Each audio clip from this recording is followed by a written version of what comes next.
बात बात पे भारत की सैन्य शक्ति का मजाक उड़ाने वाला चीन आखिर क्यों दहशत में आ गया है और भारत की किस तैयारी से बुरी तरीके से डर गया है। वहीं दूसरी तरफ उसने भारत के एक खतरनाक मिसाइल की नकल बनाई, लेकिन यह नकल कितना कारगर है। वहीं अब भारत चीन के दुखती रग पर हाथ रख रहा है, जिसके बाद चीन का बौखलाना निश्चित है और अब नेपाल ने चीन को झटका देना शुरू कर दिया। आइए जानते हैं इन खबरों को विस्तार से। चीन ने अपनी हरकतों से भारत और ताइवान दोनों को दुखी करके रखा हुआ है, इसलिए इन दोनों लोकतांत्रिक देशों में करीबी भी बढ़ रही है। ताइवान कई साल से भारत के साथ अपने रिश्ते बढ़ाने की कोशिश कर रहा है, लेकिन पहले भारत सरकार इससे कतराती थी। लेकिन पिछले कुछ महीनों में सरकार के भीतर बड़े बदलाव हो गए हैं और सरकार ताइवान को लेकर बड़ा फैसला ले रही है। दूसरे शब्दों में ये कहें तो भारत का यह फैसला ताइवान के लिए बड़ी जीत होगी। दरअसल ताइवान की सालों की मुराद पूरी करने जा रहा है भारत, और भारत ताइवान के साथ अपनी ट्रेड डील पर बात करने जा रहा है। इसी महीने भारत सरकार ने स्मार्टफोन बनाने के लिए कई कंपनियों के प्रस्तावों को मंजूरी दी थी और खास बात यह है कि इनमें ताइवान का Foxconn technology group, Wistron group और पेगाट्रॉन कॉर्प शामिल है। यानी कि ताइवान की 3 कंपनियों को भारत शामिल कर चुका है। अगर भारत के साथ सीधी ट्रेड वार्ता शुरू होती है तो यह ताइवान के लिए बड़ी जीत होगी। चीन से दबाव के कारण उससे किसी भी बड़े देश के साथ ट्रेड डील शुरू करने में संघर्ष करना पड़ता है। अधिकांश देशों की तरह भारत ने भी ताइवान को औपचारिक मान्यता नहीं दी है। दोनों देशों के बीच वैसे तो अनऑफिशियल डिप्लोमेटिक मिशन है। दोनों देशों ने अपने आर्थिक रिश्तों को मजबूत करने के लिए 2018 में एक निवेश के करार पर हस्ताक्षर किया था और 2019 में दोनों देशों के बीच व्यापार 18% बढ़कर $7.2 अरब पहुंच गया है। वैसे ताइवान के साथ भारत के रिश्ते को मजबूत होते देख चीन तो और भी ज्यादा बौखला जाएगा, लेकिन जिस तरह से वह भारत के साथ तनाव कर रहा है, ऐसे में भारत के पास और कोई ऑप्शन नहीं बचा है। भारत भी अब चीन की दुखती हुई रगों को दबा रहा है। वहीं दूसरी तरफ नेपाल अब चीन की चाल को समझकर चीन को दे रहा है झटके। क्या नेपाल वापस से भारत के साथ अपने रिश्ते को बढ़ाना चाह रहा है? आखिर नेपाल ने क्या झटके दिए हैं, बात करते हैं इसके बारे में। लेकिन उससे पहले ये जानते हैं कि आखिर भारत के किस हथियार से डरने लगा है चीन, जबकि यही चीन भारत के हथियारों और सैन्य शक्ति को मजाक में लेता था और मजाक बनाता था। वैसे तो भारत को वह वीडियो दिखला दिखला कर डराने की कोशिश कर रहा है अपने हथियारों से, यहाँ तक कि डोंगफेंग सीरीज की हथियारों को भी तैनात करके।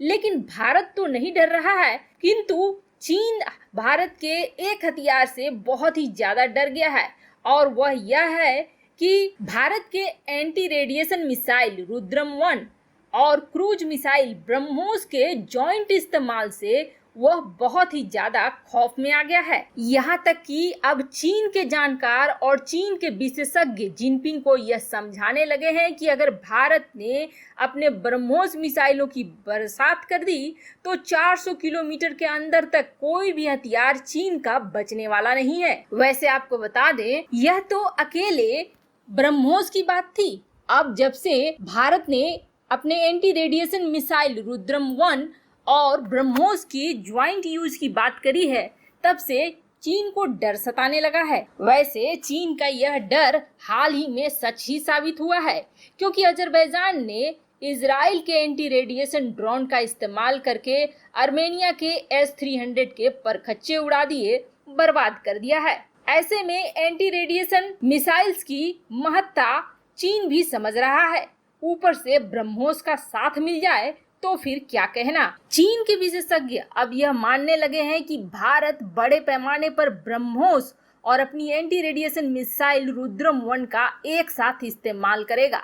जहां रुद्रम-1 चारे का काम करेगा तो ब्रह्मोस शिकारी का काम करेगा और इस तरह से वह चीन के बड़े बड़े डिफेंस सिस्टम को बेकार करेगा, क्योंकि रुद्रम 1 एंटी रेडिएशन मिसाइल होने की वजह से रडार से निकलने वाली तरंगों, यहाँ तक कि S-400 से निकलने वाली तरंगों को भी भ्रमित कर सकता है। और इसी दौरान ब्रह्मोस मिसाइलों का इस्तेमाल होगा।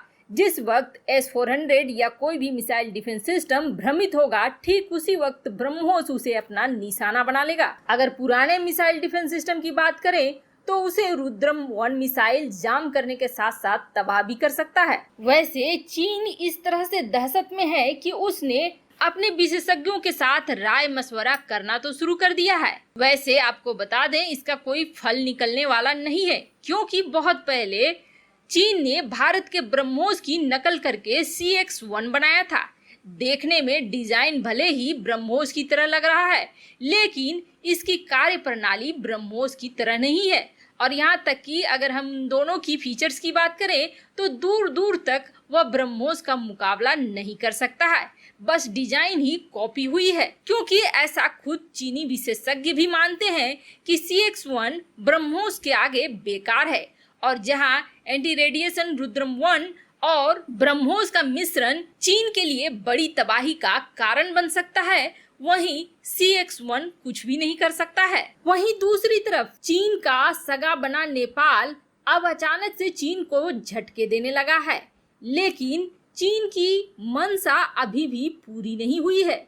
चीन के साथ नेपाल ने कई सारे समझौते करे थे और अब नेपाल को भी समझ में आने लगा है कि चीन अब नेपाल पर कब्जा करने वाला है। अकेले ओली के चाहने से तो कुछ नहीं होता है।